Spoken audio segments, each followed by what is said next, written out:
name, lad. If I'm to hold a grudge, best to know the name. I'm Cal. This is BD1. My bantam old mum dubbed me Skoova Stev. Skoova the Fisher, am I? You know, there's a fish tank down in Pyloon Saloon that could use some attention. Pyloon Saloon? That'll have an infested watering hole down in yon valley. All right. Did I ask? Ah, fine, twist my arm. I'll do it. Meet me at the saloon and we'll appraise this so-called tank. Ken, you couldn't stay away. You didn't forsake the sea spray once it's missed in your gums. I guess not. You're the aspect of a fisher, lad. And, lucky for you, we're perched just above the lair of the sea fish. Sea fish, huh? That's right. An impossible catch. No fisher in the right mind would pursue such a quarrelsome foe. No fisher, but Skoova Stev.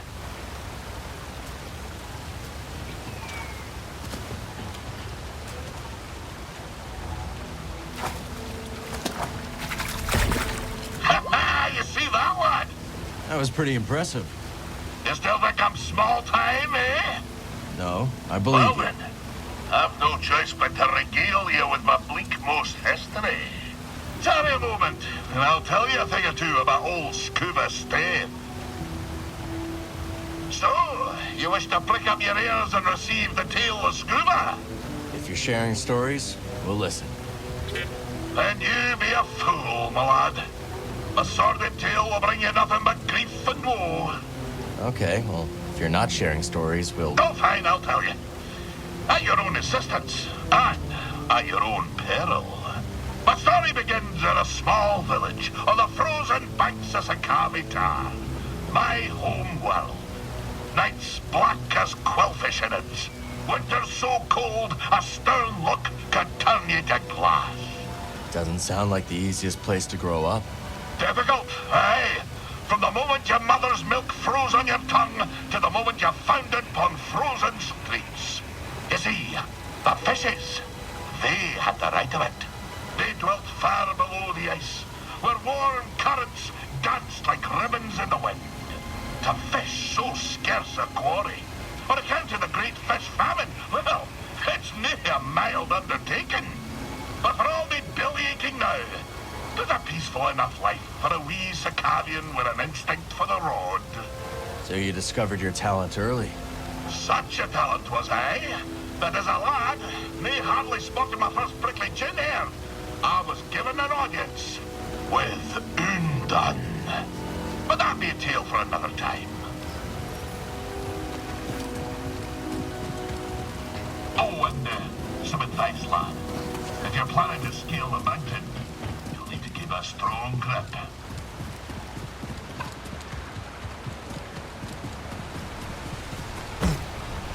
Come on! Oh, you're in for a treat.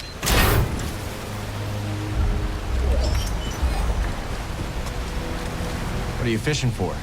I'm hunting the ferocious me. Did you know the me was the very first fish we Skoova caught? That must have been quite a day. Aye, I was barely yay-high back then. Little Skoova swam headlong into the creature's mouth.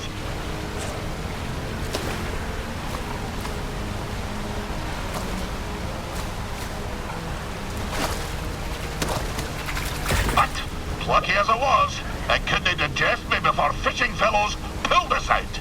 Sounds more like it caught you. Aye, it takes me back. Stick around, boy, and I'll top us off with a tale. Where were we? Ah, yes. By virtue of my prodigious fishing talents, I was taken to see the mysterious one they call Undone. I can see it still. Wee Skoova, ushered into yon black-mouthed cave. I could barely make out the figure glinting with moonlight. I scrubbed my eyes like a old tar scrubbing the deck. And there she was, a vast creature. Great tentacles blooming from her blubber, like cables gorging on a fuel tank. One of the tentacles twitched into the air, just over my head, and then, wham! Right on the noggin, so I'm told. I staggered out the cave like a lover first acquainted with a deck. But something else happened. I think when that fell tentacle struck me, Undone took something straight out of my brain and put something else in. She put something in your brain? Aye, boy. The subtle art of catching a fish. The art of focus. And in the dark, with nothing but the bristles on your chin for company, that focus is special. From that day forward, when I plunged my line into the frigid waters, it would emerge with a fish. 3 times out of 7. That's less than half. My village told me that I'd be the one to save them from the great fish famine. Little did I know that the grapnel was soon to arrive on our shores. Gonna assume that's a bad thing. Perhaps, lad. And perhaps not. But that'll be a story for another time.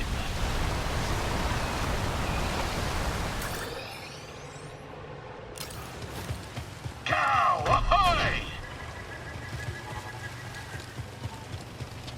Step tender, lad. This one's a rare catch indeed. What is it? The fabled farfish. Its tail is one riven with greed, soaked to the bone with tragedy. There are scant few far left on account of their succulent glands. But I do not intend to harvest the poor creature for its organs.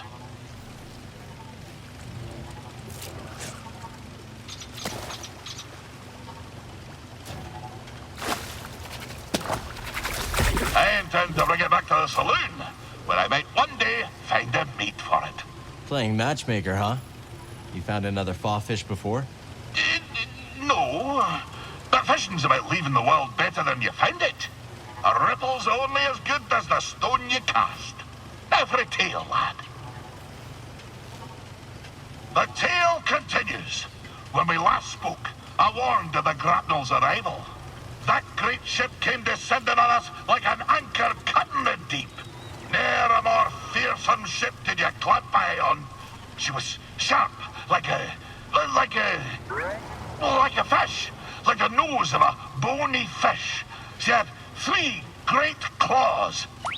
Aye, the landing gear. But when her great jaws parted, the loading ramp. Will you hush and let Skoova tell the story? Her great jaws parted, disgorging her dread crew. A more vile pack of fisherfolk you never did see. And led by the vilest of them all, Captain One-Yick Wet. The bearded bezel-less bat that he intended to fish in our waters. Trophy hunters they were, in search of the most rare catches. Well, we Sikavians refused. We had the great famine to contend with, see? Every fish was precious. But the ferocious captain didn't care for our troubles. With a belch, he produced from his creel a mighty harpoon. Wait, cried wee Skoova, hopping off of his rock. I know these waters like the taste of my own tongue. There'll be few fish beneath yon ice. But, continued I, if you take me with you, and if you leave my village be, I could show you how to coax the rarest of fishes onto your line. Aye. The dread captain stroked his briny beard. After a long moment, he held out his hand and grinned most terribly. Lad, said he, you be in luck. I'll be requiring another for me crew, one who knows the curve of the sea. Oh, Cal, if I could only go back to that moment when I shook Captain Wet's rigid hand. If only I'd never stepped off my wee rock. But my encounter with Undone had given me a taste for the unknown. I couldn't resist the call of adventure, and I had to save my people. So, I left with the grapnel, thinking the business done. I would be a fisher for Captain Wet. Of course, my adventure had only begun. For just when the grapnel hit orbit... More trouble, I take it? But I've havered on long enough. And come back another time and I'll tell you more. Skoova, hey, what's waiting beneath the surface this time? These strange climes harbor a most mysterious resident. The Viscid Lurker. There they love to nestle into the cozier reaches of the sea, but they're no too cozy for Skoova Steph. Nice, I think.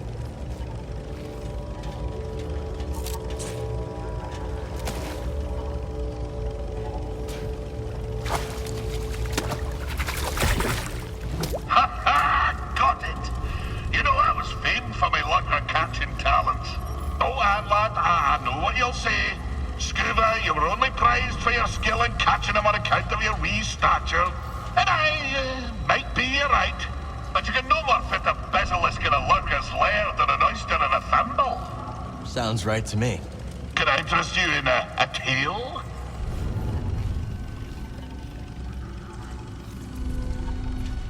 So, you wish to hear of a time on the grapnel with the crew of the dread Captain Wanyak Wet? Let's hear it. Aye. My tenure began with quite a bump. The moment the grapnel hit orbit, her claxons began to sing. A barrack ship full of lawful types swam out to the stars and hailed us.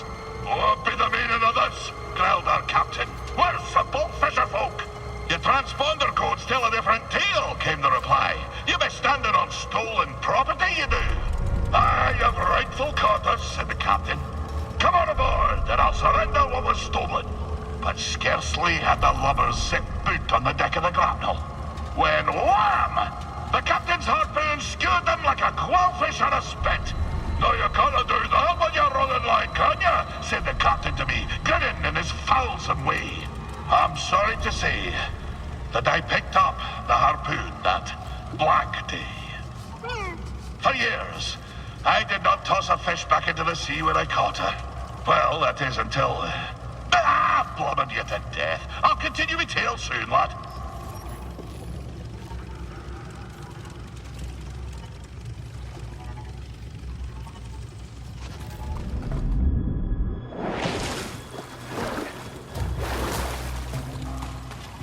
Isn't it a little dark down there for fishing? A true fisher doesn't rely on the sun to do the seeing. A true fisher fishes with the mind. Sink your eyes on this.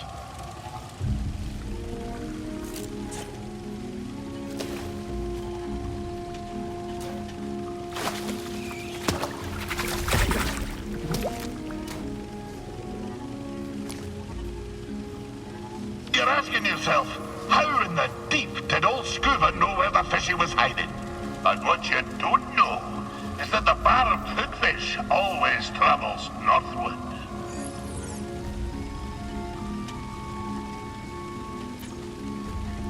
How does it know which way's north? Well, you see, it's equipped with a kind of define I bumped into it on my way down. But a true fisher knows that a pocket full of luck is more important than some cod migration pattern. Now for a story, if you've the time. Aye, so we return to my time on the grapnel. Against the protestations of my heart, I forsook the rod and line for the harpoon. For years, we trawled the outer rim, spearing every fish that happened across our path. Talented as I was, I speared more fish than the rest of the crew. Put together, fool as I was, I didn't have the wisdom to be ashamed. The dread Captain Wanyak Wet took notice. He showered me in brevets, gave me the best of catches, and scarcely a year after I left Skoova, I became his first mate. Shortly after my promotion, we were on our way to Manang to sell the carcass of a gooberfish. But, wham! Just as we dove out of hyperspace and the great ocean world streaked into view, so did she. The most glorious creature I'd ever beheld. A whale of marvelous proportion. But swimming through Manang's orbit like it was nothing but an easterly current back home. I was transfixed. No kidding. How close did you get? Funny you should ask. I didn't have long to set my eyes abulge before we crashed headlong into her. The grapnel bounced off her like chum off flotsam. We plummeted down to the ocean, sundering the grapnel on the sea floor, where a gang of pirate quarren were holed up. The filthy Zephyrs. We swam out to the riven hull and found ourselves surrounded by quarren. demanded all manner of things, including our bounty of fish. So, away we swam, Captain White, the crew, and myself. But, blind as we were at such depth, we shortly ran into a dead end, finding ourselves surrounded by quarren.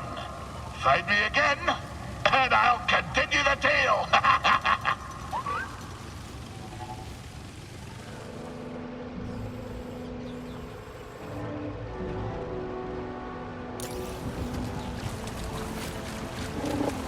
Forgive the short greeting, lad. I'm always on edge when fishing for the finger-lipped garpon. What a name. And fierce as they come. But that doesn't deter the poachers. The poor garpon, despite its rarity, is a delicacy for the black of heart and the rumbly of belly. In we go!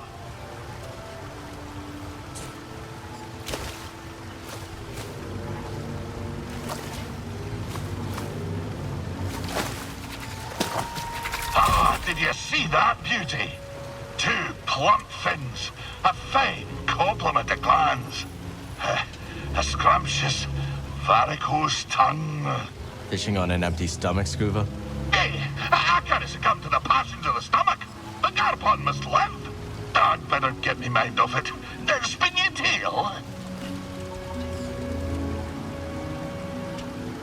So, Skoova, whatever happened with the pirates? So there we were, 4 quarren, armed with spears, each way a mind to make a mantelpiece of my wee rubbery head. I looked over to me captain, and he stared right back, waving his arms like a goober fish in heat, at the harpoon I held in my hand. Oh, for a black instant, I considered nailing those pirate quarren to the rocks with my harpoon. But something stopped me from pulling the trigger. Perhaps it was the sparkle that caught my eye. The sparkle of a passing glumbrig eel. What would those pirates say to a whole school of glumbrig eels? A crackle and a sparkle as they be, thought I. So I opened my wee mouth and emitted the mating call of the eel.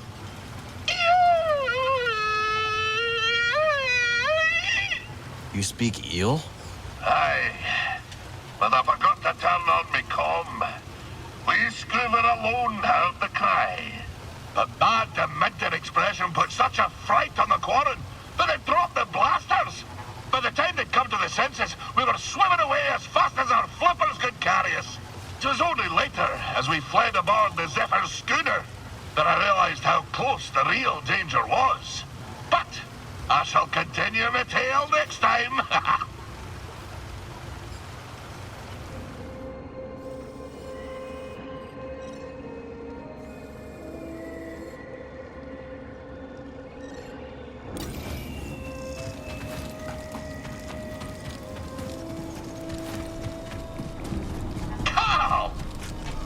Stay your wandering boots, my lad, and answer old Skoova.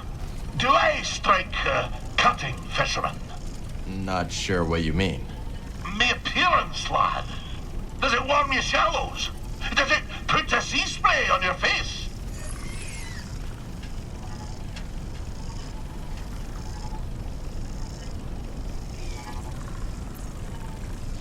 You look nice, Skoova. Let's hope the frilled newt agrees, laddie. I'll have to muster all my seaward charms if I'm to lure it into my grasp.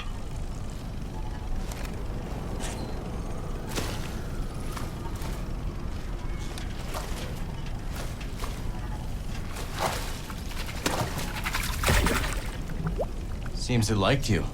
Aye, don't be surprised. It is a great talent of mine. You see, the frilled newt is the most sensual of sea folk, skittish, except when it spies a potential mate. Hence my great vanity on this day. It is a shame to deceive him, but I can offer a quiet home in my tank as a recompense. Sounds fair to me. Now, shall we continue my tale? Where did we end? Ah, yes. The monstrous Captain White, his crew and myself fled aboard the pirate schooner of the filthy Zephyrs. Well, fast as the morning thaw, I could tell something was off. Wanyek, he wouldn't look me in the eye. Oh, and a dreadful stench was a brewing his rotten beard. An augur of fate most ill. Wanyek took the helm, and with landing claws away, we flew to deep space, putting a few lifetimes between us and those pirates. We found ourselves afield of the Parliamian trade route. As soon as the captain took his hand off the yoke, he put it on his harpoon and gave me a look, like a half-starved Tugacat iron sprat. Skoova, snarled the vile captain. You've gone as soft as an oyster's navel. If I couldn't trust you to spare a quarrel with their blaster in your mouth, how could I trust you to skewer the great goober fish? Aye, my hesitance to pull the trigger had me undone. In spite of the most rabid pleas, the captain jettisoned wee Skoova in an escape pod. The last thing I saw was his dread smile, crooked like a bayman's backbone. And so, my time aboard the grapnel met a briny end. Sitting alone in a pod, in deep space, with nothing but a tank of old cod and gash. I'll tell you more later, lad. The despair. Ugh, the stench. It's enough to set my stomach a churn to this very day.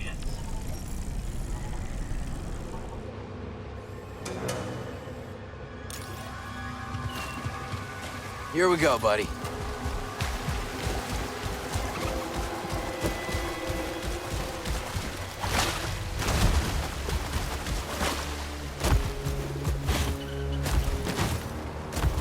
Come on!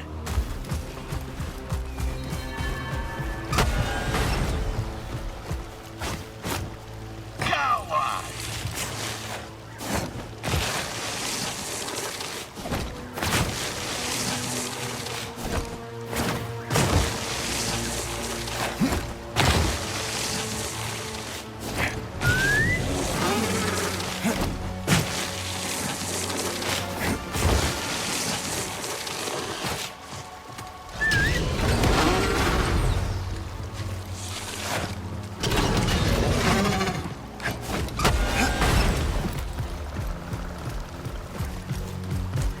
Jump! Hey, Skoova. Notice anything different? Can't say I do. My suit, laddie! It's a sparkle with grease! And you may ask, Skoova, you old salt, have you lost your rubber? Are you planning to cook yourself into buttered jam? The thought crossed my mind. No, lad. I'll show you.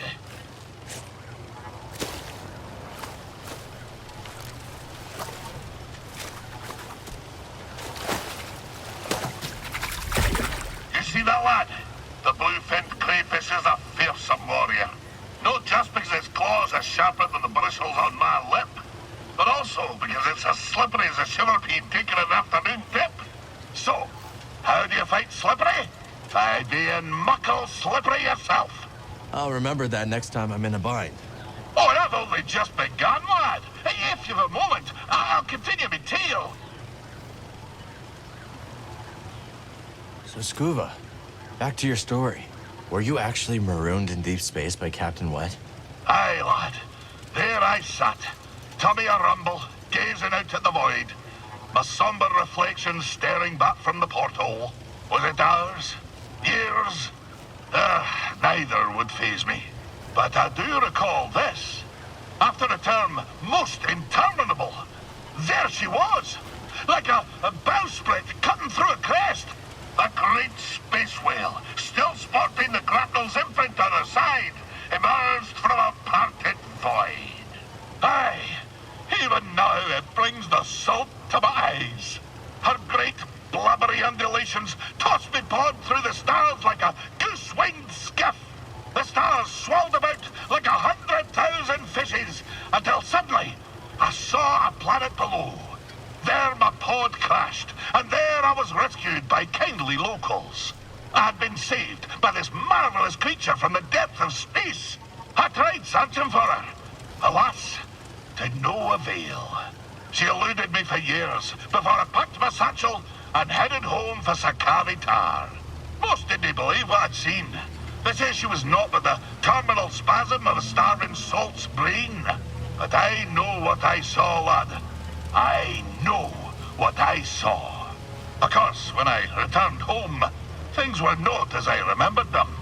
But that be a tale for another time.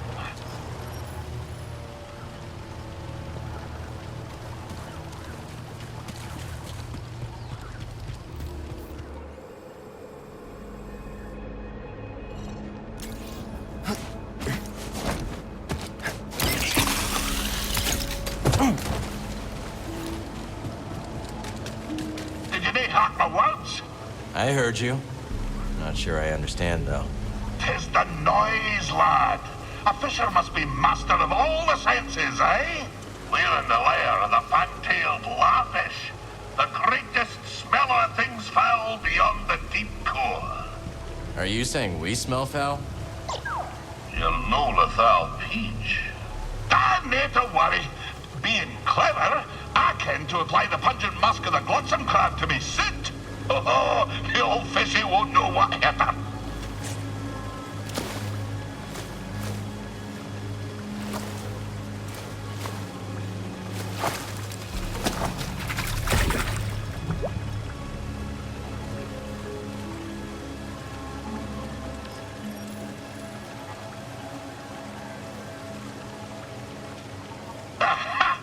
One of my fiercer quarries, but the law was no match for Skoova's step and his potent aromas.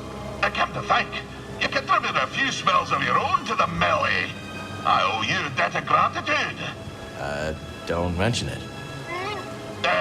Catch you later, laddie. And, if you did rinse yourself off in the waters, I'd need mind. So there I was, deep in the Garacus trench, Wanyak's harpoon drilled through me paunch, watching the lights fade from my own eyes. The dread captain peeled his whiskers from his teeth and grinned a most ghastly grin. When suddenly, I saw the glumbling eels a-swirl. It seemed that, in the midst of my distraction, they'd taken flight. It dawned on me. I recalled to me mind the great meeting call of the eels, my last hope. So, rousing my final gasp of air, I sounded their shrill cry.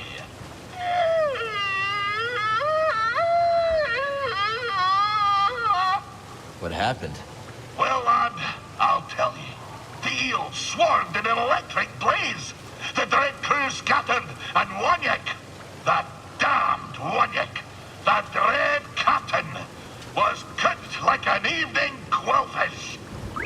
As the eels smote him into the deep, I felt consciousness run out to my ears. Darkness fell upon me. When I awoke, well, find me again, and I'll conclude my tale.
Watch where you look, laddie.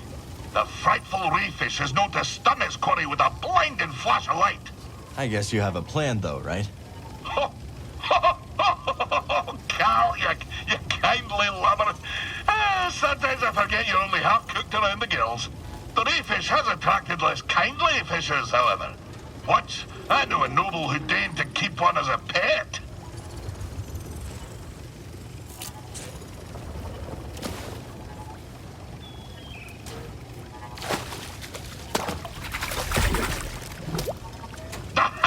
Got her safely away. Oh, but the noble was nae so lucky. She paraded the reeffish at a gala, and the guest of honor, a senator, lost her eyesight peering in the tank. Blinded by greed, huh? Huh? Aye! Good one. Aye, indeed. Yeah, all right, that's enough.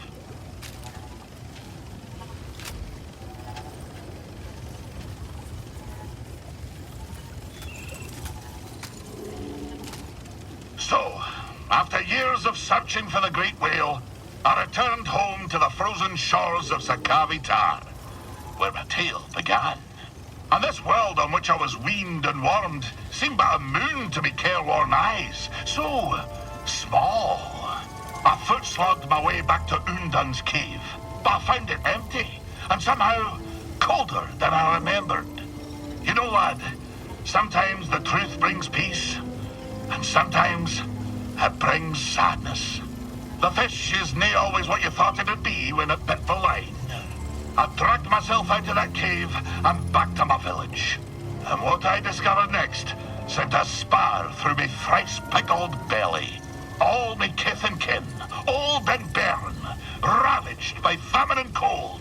For none other than Captain Wanyek Wet had been fishing in their waters, sparing what few fish remained and taking them off-world.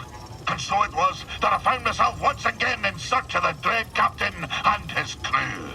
Not just for my own justice, but to liberate my very home. When we next speak, I'll tell you what became of my crusade.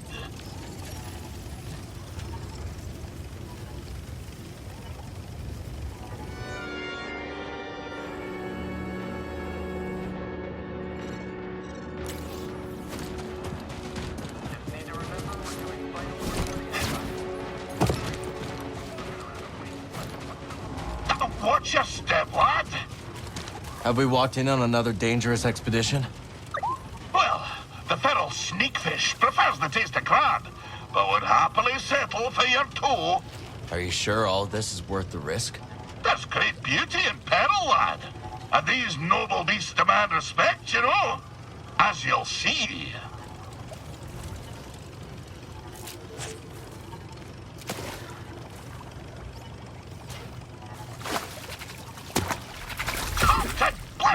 Blasted fish wife! Nearly bit off my damn flipper! That cursed scalemonger! I'll have it for chum! I'll get it with a rusted rudder! So much for a noble beast demanding great respect. Yeah, you're right. I'll deal with you later. Shall we continue me sordid tale?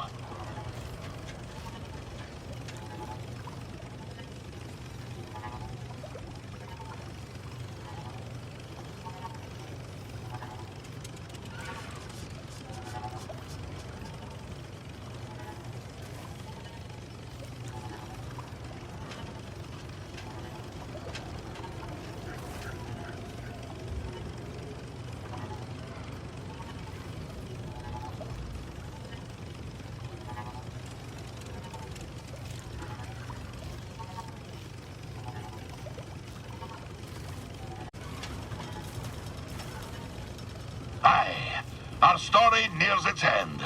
I discovered that Captain Whit was plundering my very home seas for exotic fish. And in the process, starving the old tars who raised me from a wee yoke. I spent many months in search of them. At long last, I discovered them on the salted shores of the third moon of Antine. I hied to Antine and tracked me foe to the Garacus Trench, a fissure sliced clean through the moon's heart.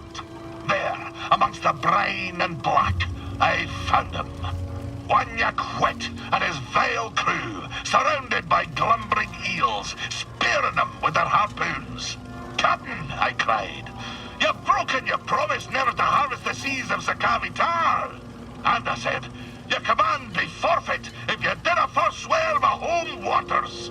Oh, I'll scarce forget the snarl he issued as he turned to me, slow as a frozen reef, regarding me after years of thinking me dead.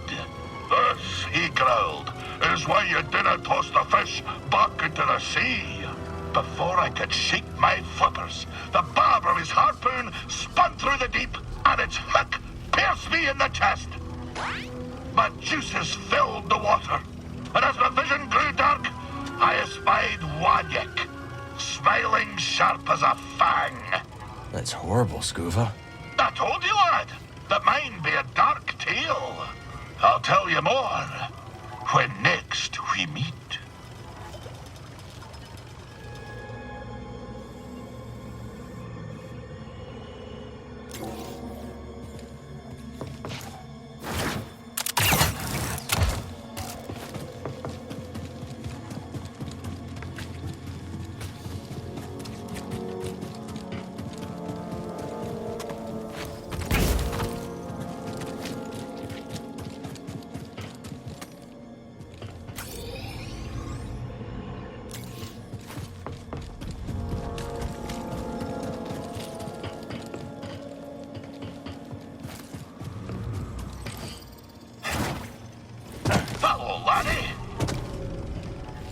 Dangerous spot to catch a fish. Nay, dangerous fish to catch a... sport. Sure. Aye, that one slipped the line. But sarcasm is weak bait. Besides, I've gathered my focus for my quarry, the fearsome glodsome crab. One of my old crew, a mate on the grapnel, once tried to pluck a crab from the sea foam, when suddenly, wham! Overboard she went.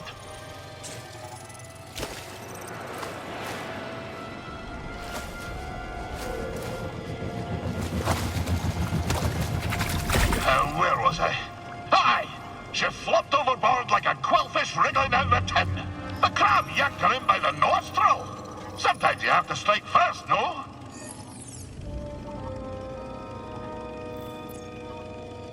Do you really believe that? A flexible compass may not serve you on the roiling waves of Manan, but it does make the seas of the soul easier to brook, no? Stay a moment, and I'll regale you with the next chapter of my tale. When I awoke from my last duel with Wanyak, it was on the deck of a fishing schooner. It seemed my speared carcass had bogged to the surface and been caught by a local fisher. What about Captain Wet? Did he survive? If that sack of seared slime yet plagues the galaxy, I've nae heard stem the stern of him, nor of his crew. Perhaps more importantly, the ordeal awoke me to the truth.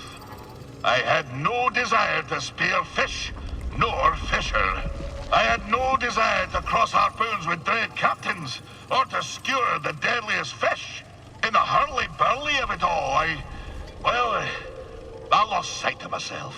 The fisherwoman who caught me, she knew of a nearby world with a great multitude of fishes. Kobo. So to Kobo did I go. And since, I've realized why I like to fish. Why's that? Because I like fish, Cal. I like shiny fish. I like big fish and small fish. I like fish with eyes splayed wide and fish with eyes pointed straight. I even like fish with no eyes at all. And I like seeing the face on lubbers like you when they realize just how many kinds of fish there are in this galaxy. Well, that be my tale, Cal. Perhaps it was no as gloomy as I kent. You went through a lot. I'm glad you're okay, Skoova. Oh, thank you, lad. Thank you. You've given me a lot to think about. Aye, lad. Go ahead and ponder. But don't ponder your years down the river. There's always another fish. I tell you, lad, that metal shark in the sky is giving me splinters from head to toe. I'm no fan of Star Destroyers either. Do they know that fishes need sunlight to grow ruddy and strong? Not sure wildlife preservation is on the Empire's list of priorities. Oh, I'll be on their list of priorities soon enough. Easy, Skoova. All right, all right. I'll let him off the hook for now.